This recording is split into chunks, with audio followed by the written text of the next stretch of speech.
সেই ব্যক্তির পিছনে কখনোই ছুটো না যে তোমার থেকে দূরত্ব বজায় রাখে, তোমার ভালোবাসার মূল্য দেয় না, যে তোমার অশ্রুগুলোর মূল্য দেয় না, যে তোমার নীরবতা শুনতে পারে না, যে তোমার হাসি কেড়ে নিয়েছে, যে ব্যক্তি এক ঝটকায় তোমাকে রোদ্দুরে এনে খাড়া করতে পারে, সে দ্বিতীয়বারও তোমাকে কষ্ট দিতে গিয়ে দ্বিধাবোধ করবে না। এই জন্যই আল্লাহ তাকে তোমার থেকে দূর করে দিয়েছেন, কেননা তিনি তোমাকে এতটা কষ্টে দেখতে পারবেন না। তার তো তোমার হাসি এতটাই পছন্দ যে তোমার হাসিকে সুন্নত বানিয়ে দিয়েছেন। তার তো তোমার চোখের থেকে বের হওয়া এক ফোঁটা অশ্রু অমূল্য। তুমি একবার তার উপরে বিশ্বাস রেখে তো দেখো, তুমি একবার তার প্রতিশোধ তো দেখো, কতটা ভালোবাসা নিয়ে তোমার দিকে দেখেন। তার ভালোবাসায় ভরা সেই নজরকে অনুভব তো করো। মনুষ্য চাওয়া এমন হয় যে এই মনকে কষ্ট দেয়, যা ভেঙে দেয়, তারপরও তার দিকেই দৌড়ায়, এই আশায় যে এই মন সেখান থেকেই শান্তি পাবে। বরং সেই জিনিস অথবা সেই ব্যক্তি কখনোই আপনার জন্য শান্তির কারণ হতে পারে না, যার কারণে আপনি অশান্তিতে আছেন। ভালোবাসা শান্তির অপর নাম। যেই ভালোবাসায় শান্তি থাকে না, সেটাতে আল্লাহর কখনো সন্তুষ্টি থাকে না। এজন্যই তো তিনি আমাদেরকে মানুষের লুকিয়ে থাকা চেহারা দেখান, যে কে কি রকম, আর তারপর ফায়সালা আমাদের হাতে ছেড়ে দেয়, আমরা তার থেকে দূরে যাই কি না। আল্লাহ পাক সবসময় মানুষের সামনে দুটি রাস্তা রাখেন, এক সেটা যেটাতে তার কল্যাণ আছে, আর অপরটি সেটা যেটা তার কষ্টের কারণ হয়। আপনার ইচ্ছা যে আপনি কার দিকে দৌড়ান। আর ভুলো না, এই অন্তর তিনিই জুড়তে পারেন যিনি এটাকে বানিয়েছেন।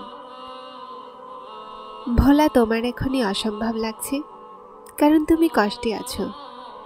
ভুলে যাওয়ার কথা ভাবো তো ভয় পাও, কেননা তুমি ভুললে মরে যাবে।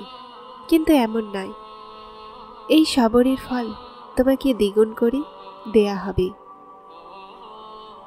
তোমার চোখ থেকে পড়া এক এক ফোঁটা অশ্রু তোমার অংশে দ্বিগুণ খুশি আনতে চলেছে। যেই কারণে এখন এই মন কষ্ট পাচ্ছে, সেটার খেয়ালও তোমাকে একসময় কষ্ট দিবে না। এই কষ্ট যা আজ মাথায় বোঝা হয়ে আছে, এটা এখন আর বেশিক্ষণ থাকবে না।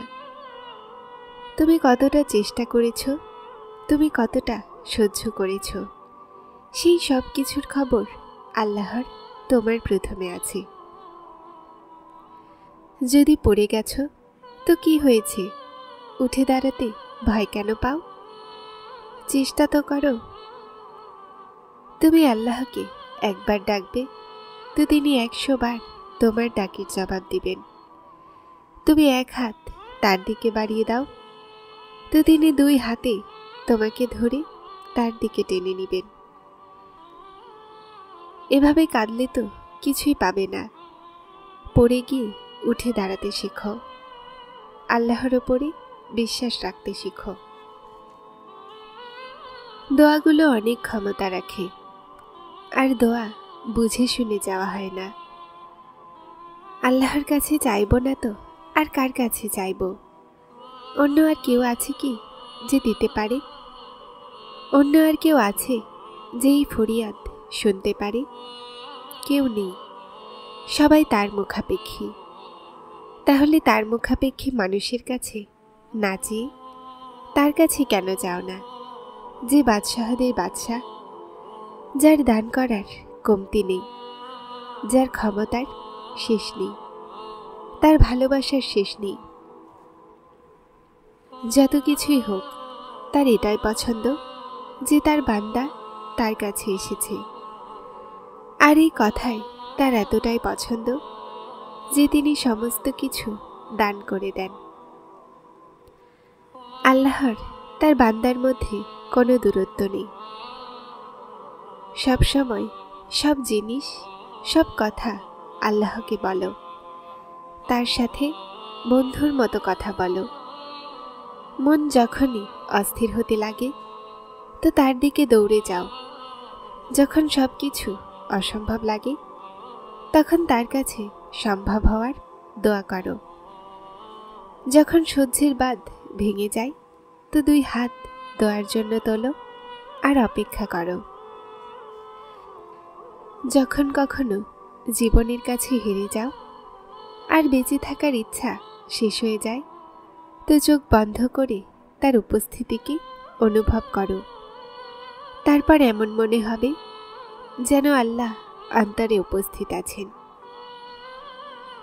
কখনোই এমন হয় না যে আল্লাহ কোনো জিনিস তোমার থেকে নিয়ে নেন আর সেটার বদলে তোমাকে উত্তম জিনিস না দিয়ে দেন। আর এটাও তো হতে পারে যা তিনি তোমার থেকে নিয়ে নিয়েছেন সেটাই তোমার হকে উত্তম বানিয়ে তোমাকে ফিরিয়ে দিবেন। তার হিকমত, তার উদ্দেশ্যগুলো তুমি বুঝতে পারবে না, কিন্তু তিনি তোমার কষ্ট সম্পর্কে ভালোই জানেন। উনি শুধুমাত্র পরীক্ষা করেন যে আমার বান্দা আমার ভালোবাসায় কোন সীমা পর্যন্ত যায়। দোয়াগুলো, অপেক্ষাগুলো সব কিছু তিনি সামলে রাখেন। আর তারপর সেই মাধ্যমে আমাদেরকে দেন যে আমরা অবাক হয়ে যাই। যখন তিনি 2 জাহানের খালিক হয়ে তোমার বিশ্বাসের লাজ রাখেন তো আমরা কি তার ভালোবাসার লাজ রাখতে পারবো না? হ্যাঁ, যদি সেই উজ্জ্বল নক্ষত্র যেটা তোমার চাওয়া আছে তুমি না পাও তো কে জানে ওই রব তোমাকে একমাত্র চাঁদ দিতে চান যেটাকে মানুষেরা দূর থেকে দেখতে থাকে। আর যদি তোমার ভাগে একমাত্র চাঁদও না আসে তো কে জানে আল্লাহ হয়তো তোমাকে পুরো আসমান দিতে চান। আপনার ভালোবাসা আমাকে আল্লাহ পর্যন্ত টেনে এনেছে। আপনাকে খুঁজতে বের হলাম তো আল্লাহকে পেলাম। সেই ব্যক্তি কিভাবে তোমার জন্য কল্যাণকর হতে পারে যে তোমাকে কষ্টে ফেলে গেছে? আল্লাহ তোমাকে সেই জিনিস কিভাবে দিতে পারেন যেটার কারণে তুমি জীবনের প্রতিটা মুহূর্তে অস্থির হয়ে কাটাচ্ছ? ওই জিনিসকে পেয়ে কি করবে যেটা তোমাকে আল্লাহর থেকে দূরে করে দেয়? আর ওই জিনিসের মাঝে শান্তি কেন তালাশ করো যা আল্লাহকে নারাজ করে?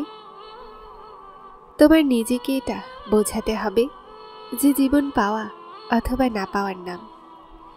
জীবন এভাবেই চলে, না কারো যাওয়াতে থেমে যায় আর না কারো আশাতে।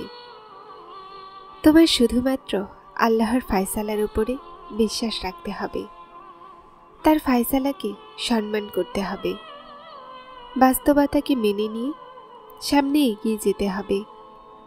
কেননা বেঁচে থাকার জন্য এগিয়ে যাওয়া খুব জরুরি। তুমি আমার জন্য উত্তম ছিলে না, এজন্যই তাহাজ্জুদের দোয়ার মাধ্যমেও পেলাম না। যারা চ্যানেলটিতে নতুন এসেছেন তারা সাবস্ক্রাইব করে হেদায়েতের সাথে থাকুন। আসসালামু আলাইকুম।